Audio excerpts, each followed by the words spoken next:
Welcome to the Tank Podcast. In this week's episode, psychotherapist and writer Emily Steer reflects on her experiences with Landmark Forum, a personal development company that has been accused of cult-like practices.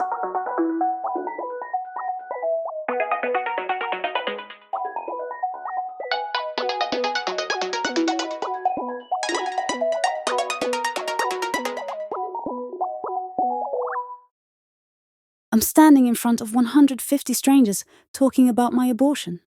Well, they were strangers until 2 days ago, as was the man who sits grinning on stage, willing me to spew my guilt, rage and pain into the microphone. I talk about shame and losing all sexual feelings in my body. I read a letter addressed to my boyfriend, taking responsibility for everything I have done and felt in the relationship since. I feel sick in my stomach and sweaty in my bunched up fists as I speak. My voice shakes, and I am conscious of my skin burning red. But I know at the end of this lies salvation. I remember little of what the man at the front told me. One thing that sticks out is that he got me to repeat the line. I had bacon for breakfast today, and I had an abortion. Until the words lost their emotional meaning. It took about 15 minutes, and I was in floods of tears by the end. But something did seem to have shifted. What I remember most were the powerful embraces as I returned to my seat. People squeezed my shoulders and told me they were proud of me. Women let me know they had the same experiences and that my sharing had opened something up for them. The teenage boy next to me told me I was brave as I sat down. I floated home that evening, the headlights and streetlights along Camden Road seeming to glow brighter than ever. Then I felt alive and receptive for the first time in 2 years as I climbed into bed with my boyfriend, as though a heavy and depressing coat had slid effortlessly off my back. My euphoric epiphany happened almost a decade ago in the drab Euston office block of Landmark Forum, an organization that markets professional and personal development courses. Since my abortion, I had tried cognitive behavioral therapy, CBT, to deal with the unexpected shame and death of my sex drive that arose in its wake, as well as an array of drugs to numb myself. I had gone to Landmark frustrated, desperate, and feeling totally alone. This was the first time I felt like I had my body back, and all it took was 3 days. The Landmark Forum is part of Landmark Worldwide, which sprang from Werner Erhard's seminar training EST and was renamed the Forum in 1991 in San Francisco. It has strong connections with the human potential movement, which started in the 1960s and promises a superhuman capacity to deal with everything from emotional struggles to physical health issues through intensive communal work. Landmark has been compared with Scientology, which also uses public sharing and high-pressure marketing techniques, and other groups that draw cultish devotion from their followers, such as NXIVM and LifeSpring. These groups offer an enticing sense of speed and solution that is lacking in many psychotherapy practices. The promise to get fixed in an instant. Within a time-starved, impatient contemporary world, these groups have an undeniable appeal. Landmark's programs have vivacious leaders who push participants to share publicly, with a strong focus on inter-participant group work, in which smaller breakouts of 5 or 6 focus on holding each other to account for their actions. Transformation and limitless possibility are central tenets.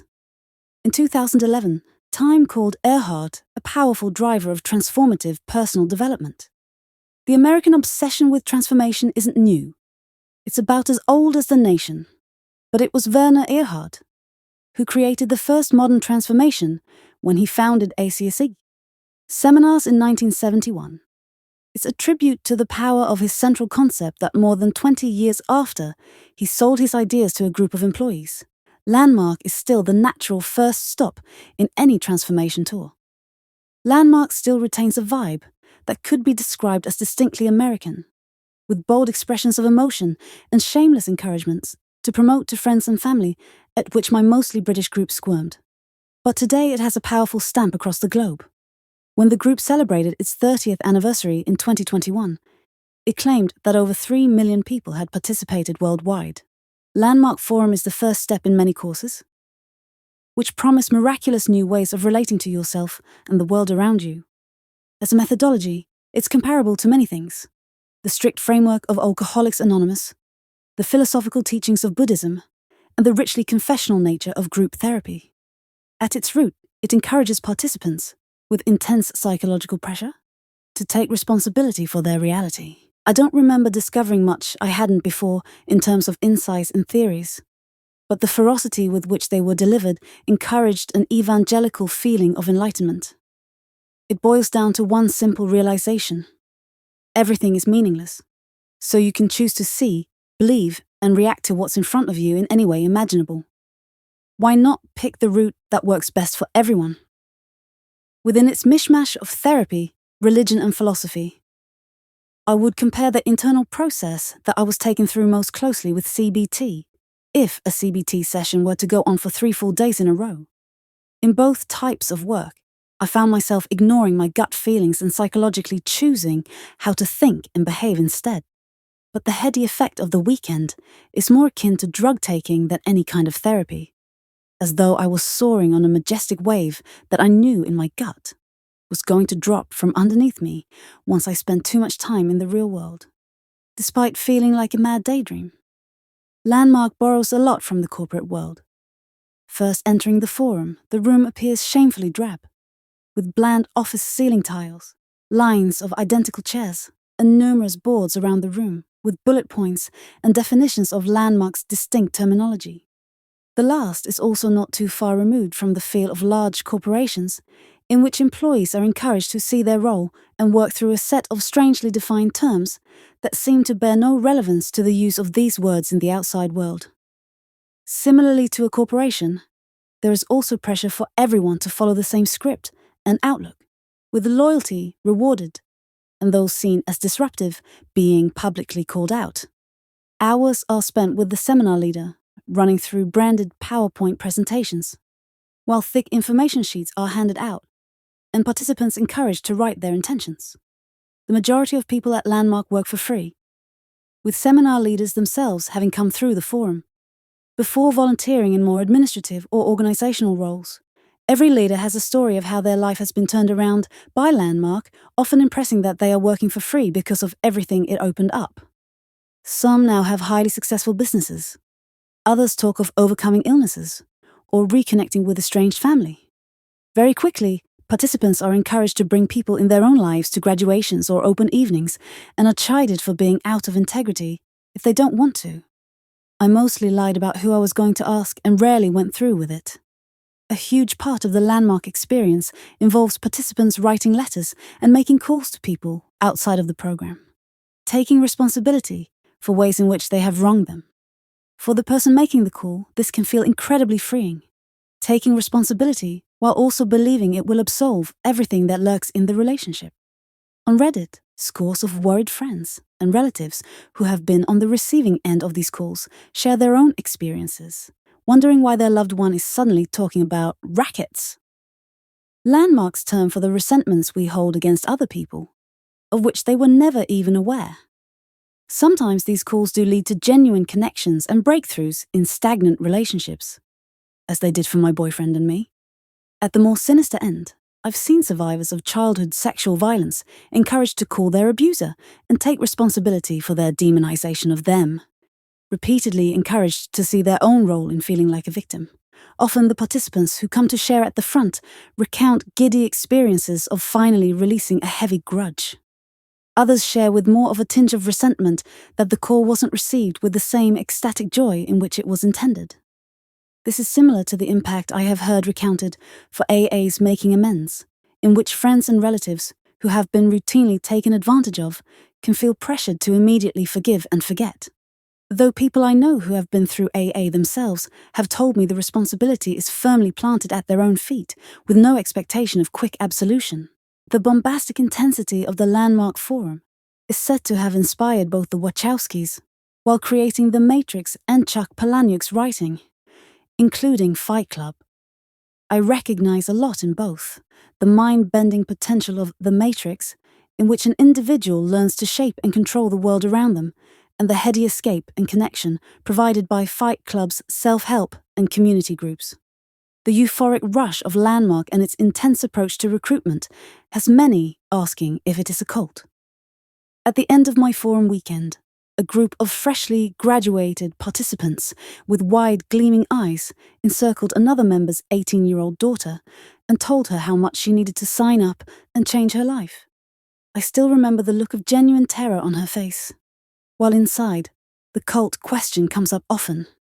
Seminar leaders joke about brainwashing, laughing that if a friends and family express concern, we can answer, "Perhaps I needed my brain washed." Participants bounce this idea around among one another, especially in the early stages of the training. In moments when I found myself sold into Landmark, I would encourage others out of their fears.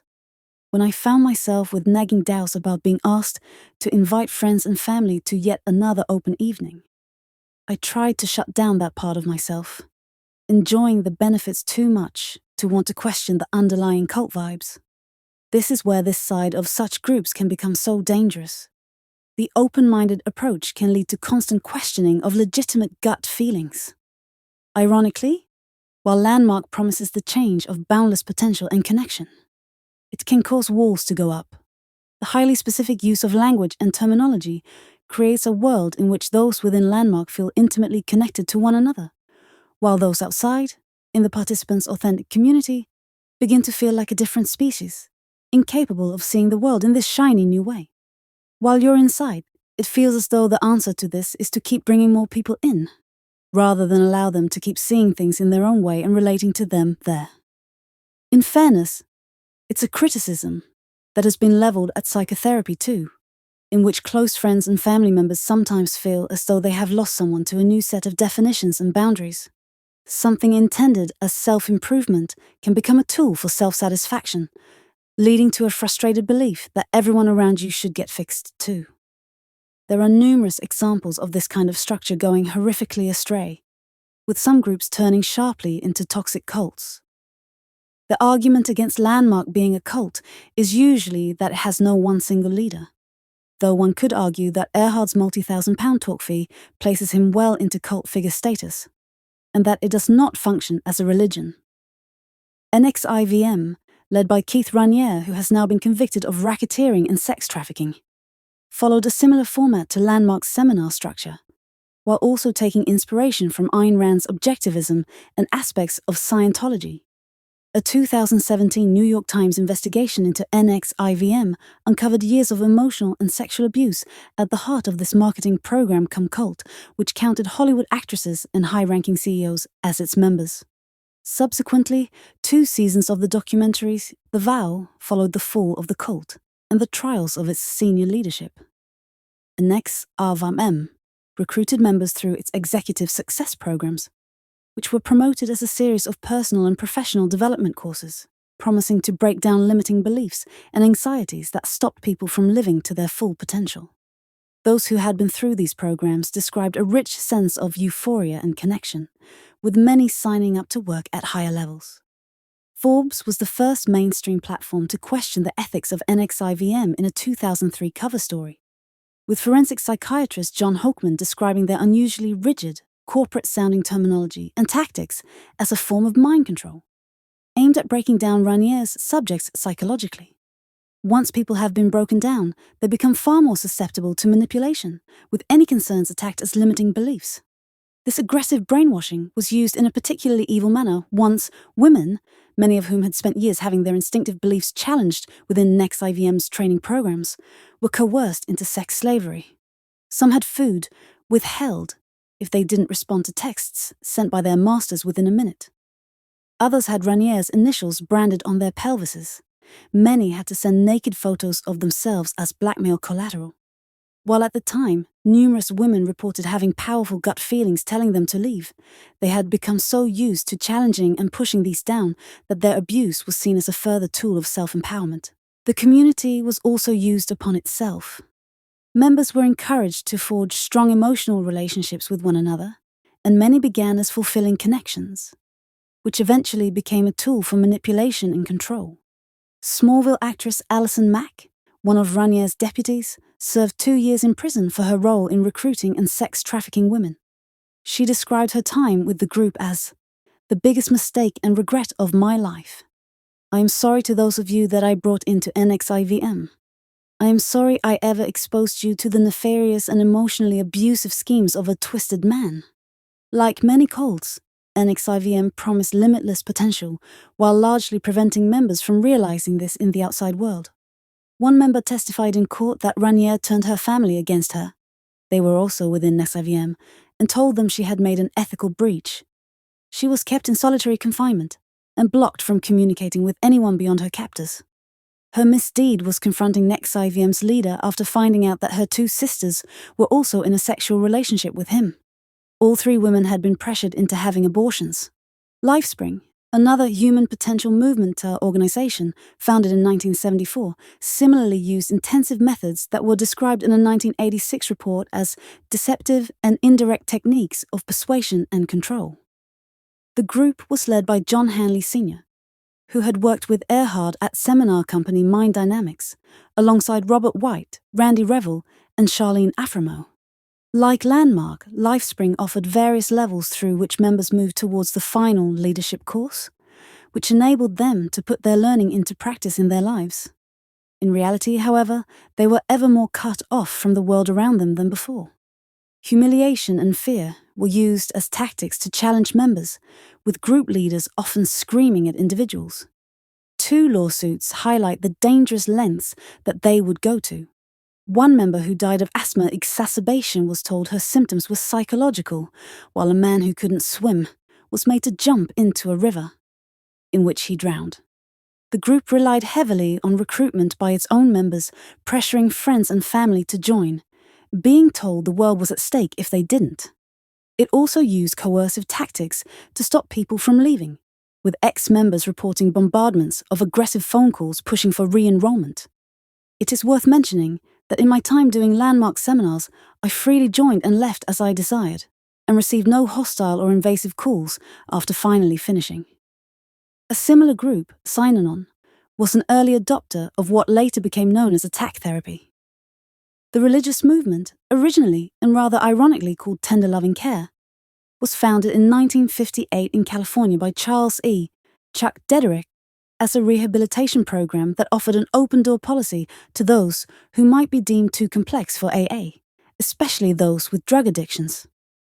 The group centered around confessional sessions, which were developed into the game, in which members were encouraged to humiliate one another and expose each other's weaknesses. Over time, this slid into coercive control, with women told to shave their heads, married couples ordered to find new partners, and pregnant members forced into having abortions. Like all euphoric but potentially damaging experiences, these more intense therapy-like groups are able to pull people in because they do offer clear benefits. Many things from my time at Landmark have served me well in my life, and I am still friends with people I met through the program with whom I have found a supportive and encouraging network. I feel more comfortable with conflict than I ever did, although the somewhat manic approach that I discovered at Landmark has softened and become much more nuanced over the years as I have added a more psychodynamic understanding of relating. I push myself into more situations than I was able to do before doing Landmark, feeling myself automatically challenging the internal voice that tells me something feels too scary, too much, or too bold. Although again, this has been far more balanced in light of my more recent psychotherapy training. Rather than gaslighting myself into doing absolutely anything or putting up with everything, I feel more able to gauge for myself if a situation is ultimately damaging, a skill that became entirely warped at points during Landmark. Every realization I had in Landmark I have come back to in my own psychoanalysis. But with the latter, it has stuck, because it has come from myself slowly, instead of being forced onto me by a domineering leader. In psychoanalysis, I feel these changes in my bones rather than having an MDMA-like flash of realization about which I want to run down the street screaming. My experience at the Landmark Forum was swift and mind-blowing. We live in a world in which many people are impatient for results and want to feel better in an instant. Drugs and alcohol soothe this need, as do intensive self-development courses, which also can cost a couple of £100. As opposed to the thousands required for long-term therapy. As a trainee psychotherapist, I often see hope in new patients that they will feel better after the first few sessions, But the painful reality of traditional psychotherapeutic or psychoanalytic work is that it can take a while to bake in. Having been through various approaches myself, I truly believe the slower the work, the more long-lasting its results. CBT has become one of the most popular therapeutic tools used by the NHS precisely because it shows quick results. Within a few sessions, many patients report an improvement as they are suddenly able to think about their situation in a different way. But this does not really get to the root of trauma. In my experience, Landmark was a fast-tracked version of even this, teaching participants to beat their psyches into submission while doing very light work on the essential problem. Ultimately, psychotherapy should prepare people to be better able to connect and deal with the outside world and those in it. When self-development groups begin to function as their own intensely regulated communities, connection with external family members and friends can become problematic. In some cases, this is very literal. Think of Scientology and its famous excommunicating of past members, who current members are encouraged to view as suppressive persons. But it can be more subtle, too. Participants of groups that use their own opaque terminology can find themselves disconnected from those around them, not because they are directly being told to cut people out, but because their means of relating to them have become so alien. The euphoria of feeling so instantly fixed can also lead to a strong belief that if only everyone in your life had access to this, the whole world would be cured. While the main teaching of the forum is to take responsibility for yourself, it inherently leads to a desire to push other people towards their own elated healing, whether they like it or not. Of course, there are parallels to psychotherapy. Instagram and TikTok are full of people expressing that if only their parents would go to therapy, their relationships would be easier. The frustration between those who have worked on themselves and those who haven't can spill over into mouldering resentments, as though the therapists are holding the extra community burden of those who haven't. Group psychotherapy, when done well, can be a powerful bridge between the individual and the communal. It is often used within closed settings, such as prisons, eating disorder clinics, and rehabilitation centers, with the intention of preparing people to go back into the world.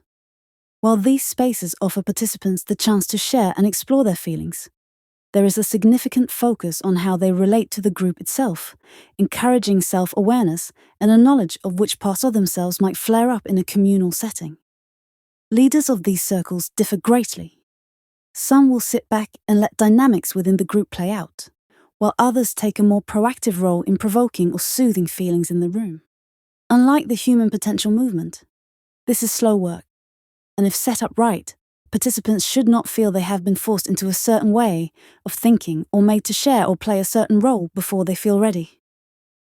These groups should also encourage and allow difference, rather than requiring everyone to subscribe to the same view on their inner and outer worlds. Personal development work often appeals to those who are at a loss as to how they can work through traumas and concerns within their current communities. In many family, friendship and professional groups, confrontation and honest dialogue are avoided, so there is something comforting about the promise of an open mic. In my own experience, I hadn't spoken about my abortion with my family before going to Landmark. Eventually doing that 5 years later was what I really needed to do, to finally shift the feelings of shame that were lurking around it.